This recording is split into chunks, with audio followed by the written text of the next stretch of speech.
தினம்தோறும் விளக்கேற்ற நல்ல எண்ணெய் இதயம் நல்லெண்ணெய்.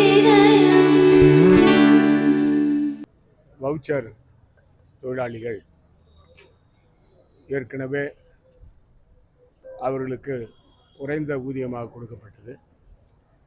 அது உயர்த்தி இப்பொழுது 18,000 கொடுக்கப்படுகிறது. ஏற்கனவே காங்கிரஸ் ஆட்சி காலத்தில் நாங்கள் குறைந்தபட்ச ஊதியமாக இருந்த 3,500 உயர்த்தி அவர்களுக்கு 9,000 நாம் கொடுத்திருந்தோம். இப்பொழுது விலைவாசி உயர்வின் காரணமாக 18,000 கொடுக்கப்பட்டு வருகிறது.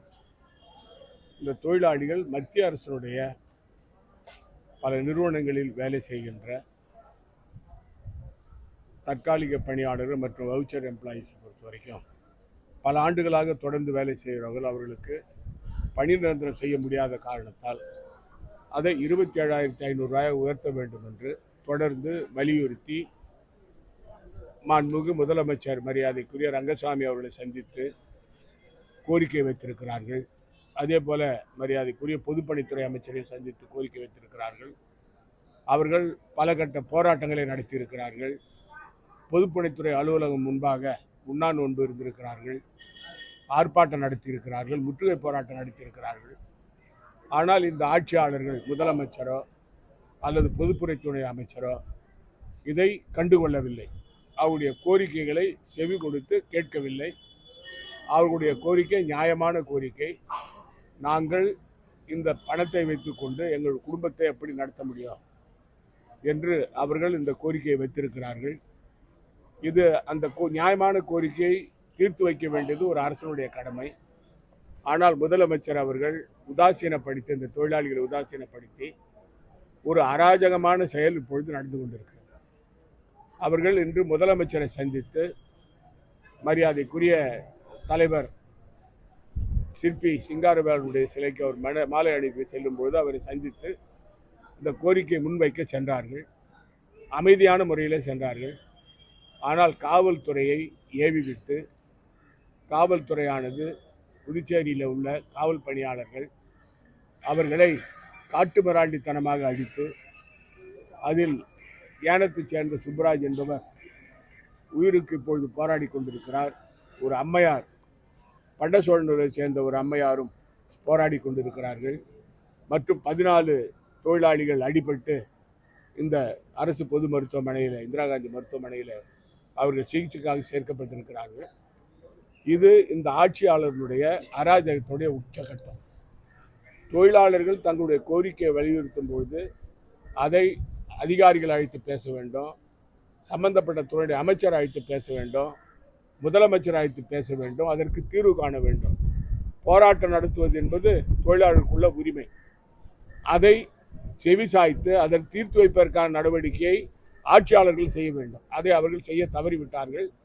ஆனால் அதிகார துஷ்பிரயோகம் செய்து காவல்துறையை ஏவிவிட்டு இந்த தொழிலாளிகளை அடித்து துன்புறுத்துவதற்கு இந்த ஆட்சியாளர்கள் புதுச்சேரி மாநில மக்கள் மத்தியில் பதில் சொல்லியே ஆக வேண்டும். இது போன்ற ஒரு அராஜக ஆட்சி புதுச்சேரியில் இருந்ததில்லை. நான் 5 ஆண்டு காலம் முதலமைச்சராக இருந்தேன். மரியாதைக்குரிய அனந்தராமன் அவர்கள் அரசு கொறடாவாக இருந்தார். தொழிலாளிகள் வந்தால் அவளை அழைத்து பேசி எங்களால் முடிந்தவரை அவருடைய பிரச்சனையை நாங்கள் தீர்த்து கொடுத்திருக்கிறோம். இது போன்ற போராட்டங்கள் எங்கள் ஆட்சியில் நடந்ததில்லை. ஆனால் இந்த ஆட்சியில் நாம் பார்க்கிறோம் யார் யார் போராட்டம் நடத்துகிறார்கள். இந்த பொதுப்பணித்துறை வவுச்சர் தொழிலாளர்கள் போராட்டம் நடத்துகிறார்கள். செவிலியர்கள் கொரோனா காலத்தில் அங்கே பணியில் சேர்ந்தவர்கள் எல்லாம் வீட்டுக்கு அனுப்பிவிட்டால் அவர்கள் போராட்டம் நடத்துகிறார்கள். ஏஎன்எம் போராட்டம் நடத்துகிறார்கள், என்ஆர்ஹெச்எம் போராட்டம் நடத்துகிறார்கள், ஆசிரியர்கள் போராட்டம் நடத்துகிறார்கள், மின்சாரத்துறை சேர்ந்தவர்கள் போராட்டம் நடத்துகிறார்கள். இப்படி படிப்படியாக எல்லா துறைகளிலும் போராட்டம் தினமும் நடந்து கொண்டிருக்கிறது. ஆனால் யாராவது அதை கேட்டு அதை நிவர்த்தி செய்வதற்கு நடவடிக்கைகள் ஒன்றுமே இல்லை. இப்பொழுது ஒரு ஆசிரியர்கள் ஊர்வலமாக அவர்களை பணி நிரந்தரம் செய்ய வேண்டும் என்று அமைதியான முறையில் 2 பேராக ஊர்வலம் போய் கொண்டிருக்கிறார்கள். அங்கே காவல்துறையுடைய மெத்தனத்தாலே ஒரு ஆசிரியருக்கு, ஒரு ஆசிரியைக்கு காலிலே வாகனம் ஏறி இப்பொழுது மருத்துவமனையில் சேர்க்கப்பட்டிருக்கிறார். அதே போல NHM தொழிலாளிகள் அவர்கள் இப்பொழுது கைது செய்யப்பட்டு இங்கே குடோனில் வைக்கப்பட்டிருக்கிறார்கள். அந்த சரவணன் என்பவர் இந்த பொதுப்பணித்துறையினுடைய அந்த பணிபுரிகின்ற அந்த தொழிலாளர்களுடைய தலைவராக இருக்கின்ற சரவணன் இங்கே எங்கே இருக்கிறார் என்று தெரியவில்லை. அவர் எங்கே வைத்திருக்கிறார்கள் என்று கூட தெரியவில்லை. தொழிலாளிகள் அலைமோதுகிறார்கள். இப்படி ஒரு அராஜக ஆட்சி, மக்கள் விரோத ஆட்சி புதுச்சேரி மாநிலத்தில் என்ஆர் பாஜக அரங்கேற்றி வருகிறது. இதற்கு முற்றுப்புள்ளி வைக்க வேண்டும். புதுச்சேரி மாநில மக்கள் தயாராக இருக்கிறார்கள். இவர்களை வீட்டுக்கு அனுப்புவதற்கு தயாராக இருக்கிறார்கள். நீங்கள் மத்தியிலே உங்களுடைய ஆட்சி இருக்கிறது, புதுச்சேரி மாநிலத்தில் உங்களுடைய ஆட்சி இருக்கிறது. ஏன் இந்த தொழிலாளர்கள் கோரிக்கைகளை நிறைவேற்றவில்லை? என்ன சொன்னார்கள்? நாங்கள் ஆட்சிக்கு வந்தால் பாலாறு ஓடும், தேனாறு ஓடும் என்றார்கள். தொழிலாளர் பிரச்சனைகளை தீர்த்து வைப்போம் என்றார்கள்.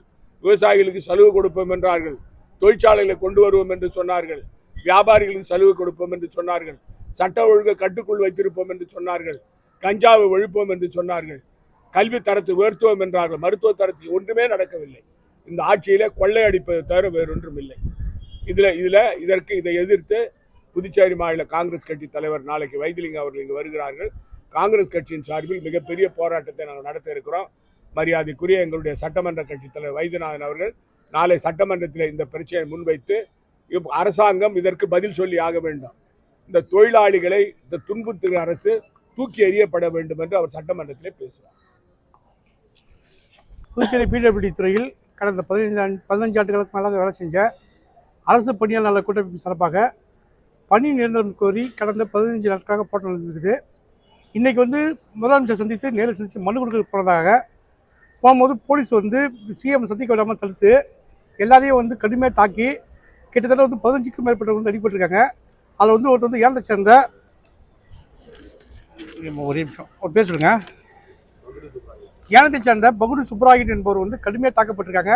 அது மட்டும் இல்லாமல் வள்ளின்னு சொல்லிட்டு ஒருத்தவங்க அவங்களும் கடுமையாக தாக்கப்பட்டு புதுச்சேரி அரசு பொது மருத்துவமனையில் தீவிர சிகிச்சை பிரிவுகளுக்கு அனுமதிக்கப்பட்டிருக்காங்க.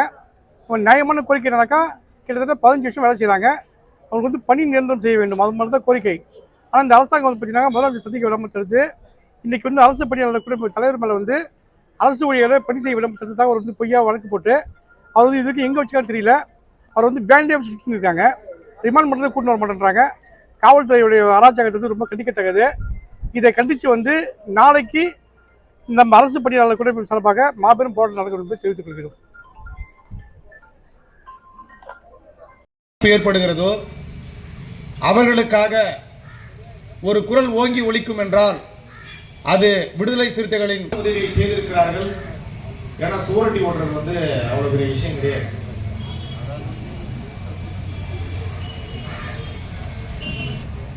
அவரிடம் கேட்டீங்கன்னா நம்ம கேட்கறதுக்கு முன்னாடி அந்த உதவி செஞ்சாங்கல்ல.